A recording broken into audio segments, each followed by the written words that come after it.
बिस्मिल्लाहिर्रहमानिर्रहीम अस्सलामु अलैकुम।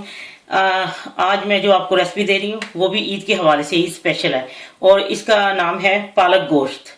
और ये मैं आपको बता दूं, आप कहेंगे ईद पे क्या पालक और गोश्त का जरा ईद के बाद थोड़ा सा होता है ना, गोश्त खाली भून भून के खा के तो दिल टांग पड़े। तो जब जिन लोगों को जो गोश्त की आदत होती है खाने की, मटन खाने की आदत होती है, तो वो फिर कहते हैं कि जो मीट लवर होते हैं उनको होता है कि हम लोगों को सब्जी के साथ दिया जाए। तो आज जो मैं आपको रेसिपी दे रही हूँ ये कराची के एक बहुत मशहूर होटल की ओरिजिनल रेसिपी है। ये बहुत ही मजेदार है।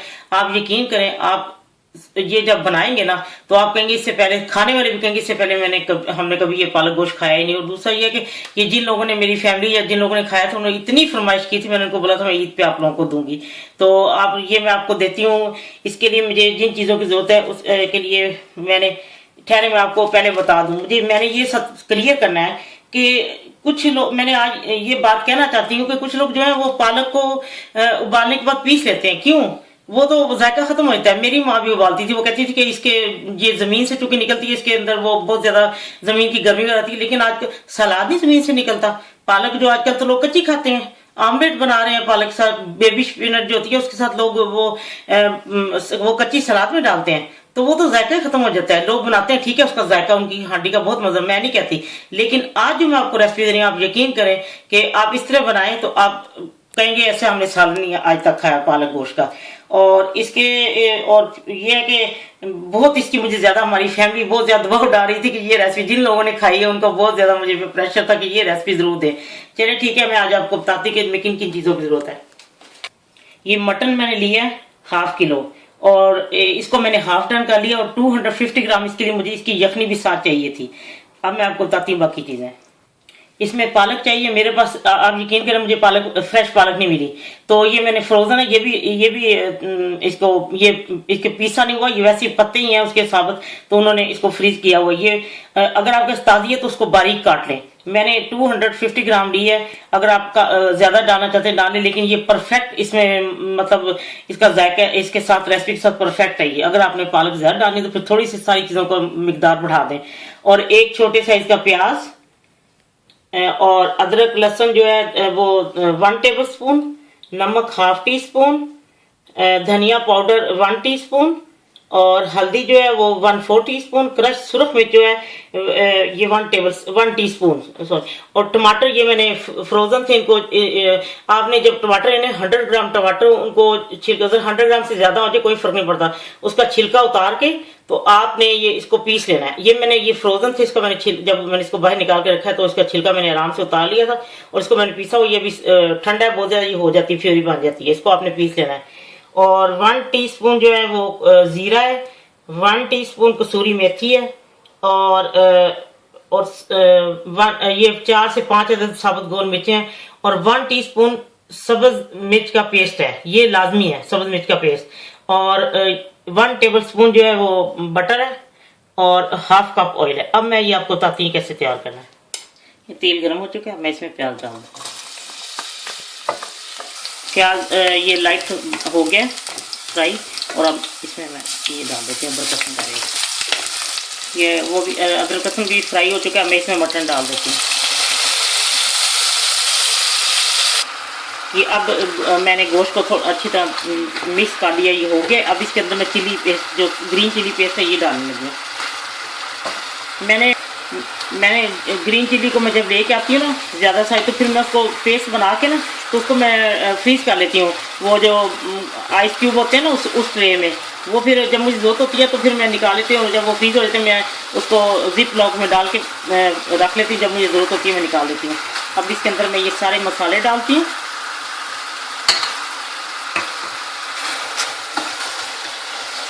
ये गोश्त भून चुका है, और अब मैं इसमें ये टमाटर की, ये खुद ही अभी पिघल जाएगी। ये देखें, ये साथ ही इसमें पिघल जाना गर्मी।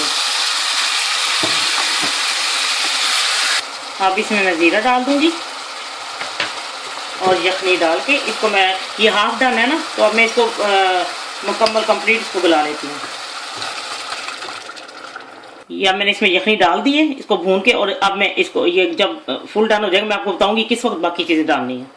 ये गोश्त गा चुका है। गोश्त को पहले मैंने अच्छी तरह भून लिया था, इसको गोश्त को पहले ही भूनना है। और सॉरी, मेरे गरम मसाला बताना याद नहीं है, 1 टीस्पून ये मेरा होममेड गरम मसाला है, इकरा गरम मसाला के नाम से। ये मैंने ये 1 टीस्पून, ये मुझे उस वक्त जब जीरा डाला उसके बाद में मुझे ख्याल है मैंने वो नहीं डाला।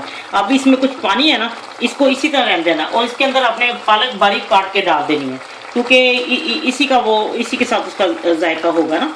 या मैं इसके अंदर पालक डाल देती हूँ, लेकिन वो जो आपको होटलों में बना के देते हैं वो तो बहुत कम उसमें होती है वो पालक। 150 ग्राम जैसे लोग ऑर्डर देते हैं उसी हिसाब से थोड़ी सी पालक डालते हैं उन्होंने 150 ग्राम, लेकिन मैंने थोड़ी सी डाली क्योंकि घर में फिर जब सालन खाने को तो कहते हैं कोई इसमें पालक ही नहीं है तो वो भी अच्छी होती है, वो मैंने बनाई हुई है। अच्छा, अब मैं इसको इसी तरह भूनती हूँ कुछ देर, तो फिर मैं आपको दिखाती हूँ कब मैं और चीज़ें डालनी है। आपने जब पालक बारीक काट के डालनी है और इस तरह वो उसको अंदर इसके गोश्त का पानी हो थोड़ा सा, और ये इसको आपने मिक्स कर देना। वहाँ पे होटल में तो इसलिए थोड़ी सी डालते हैं ना कि लोगों को वहाँ होता है कि हम लोग मटन खाएं और सब्जी थोड़ी, तो घर में फिर सब लोग मुख्तलिफ मिजाज के होते हैं। कुछ कहते हैं हमें तो सब्जी डाली नहीं आपने, सिर्फ मटन डाल दिया, तो इसलिए फिर ज़रा घर में ज़रा ज़्यादा ही करना पड़ता है ना। तो आप भी कर सकते हैं इस तरह। अब ये इसमें मैं ये कसूरी मेथी और ये साबुत सुरख मिर्च डाल देती हूँ और मैं इसको मिक्स करती हूँ। जब आप इसमें बारीक पालक डालेंगे बारीक काट के तो साथ ही घुल जाती है, जब आप उसमें थोड़ा सा पानी होगा आप भूनेंगे। अब मैं इसमें बटर भी डाल देती हूँ और इसको मैं 5 मिनट के लिए इसको मैं दम पे रख लूँगी, फिर मैं आपको डिश आउट करके दिखाती हूँ।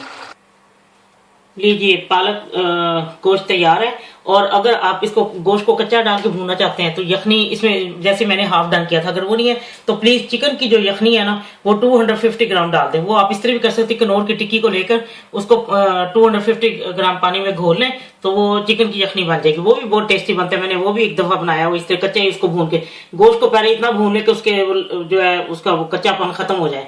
तो उसमें हम लोग तो थोड़ा सा जूसी पसंद करते हैं, घर में थोड़ा थोड़ा होना चाहिए पालक गोश्त। अगर आपने बिल्कुल भुना उतारना चाहते हैं जब आप दम पे दें तो इसको बिल्कुल भून के दम पे दे के 5 मिनट के बाद उतार लें।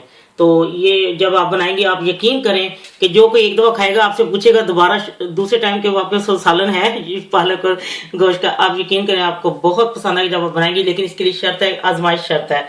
तो उम्मीद है ईद की ये स्पेशल डिश भी सबको पसंद आएगी, क्योंकि इसकी बहुत ज्यादा मुझे रिक्वेस्ट थी, हमारे खानदान का बहुत प्रेशर था मुझ पे, सब जिन लोगों ने खाई थी उनका। तो जब ये डिश आप तक पहुंचेगी तो ईद करीब करीब होगी, तो मेरी तरफ से पूरी दुनिया के मुसलमान जो ये मेरी वीडियो देख रहा सबको दिली तौर पे बड़ी ईद की बड़ी खुशियां सबको मुबारक, और खुदा ताला इसी तरह आपको हजारों ईदें देखना नसीब करे और हजारों खुशियां इसी तरह, और आप अपने दूसरों को बांटते रहे। तो ये इंशाल्लाह आपको पसंद आएगी। बस ये ख्याल रखें कि हर चीज परफेक्ट है। जब आपका दिल चाहे आसान और मजेदार खाना खाने को तो आइए ना रिदा के किचन में।